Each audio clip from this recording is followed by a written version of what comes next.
أعوذ بالله من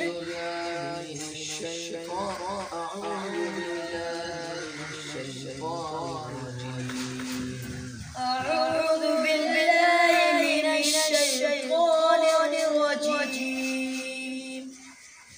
بسم الله الرحمن الرحيم. قد أفلح المؤمنون الذين هم في صلاتهم خاشعون والذين هم عن اللغو معرضون والذين هم للزكاة فاعلون والذين هم لفروجهم حافظون إلا على أزواجهم أو ما ملكت أيمانهم فإنهم غير ملومين. فمن ابتغى وراء ذلك فأولئك هم العادون. والذين هم لأماناتهم وعهدهم راعون والذين هم على صلواتهم يحافظون. أولئك هم الوارثون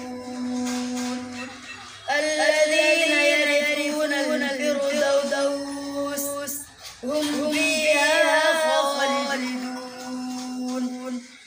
ولقد خلقنا الإنسان من سلالة من طين ثم جعلناه نطفة في قرار مكين ثم خلقنا النطفة علقة فخلقنا العلقة مضغة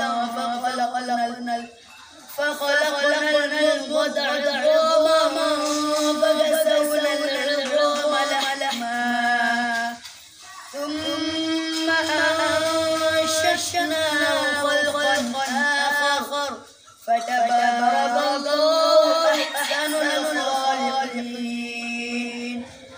ثم إنكم بعد ذلك لميتون. ثم إنكم يوم القيامة تبعثون. ولقد خلقنا فوقكم سبع طرائق وما كنا عن الخلق غافلين. صدق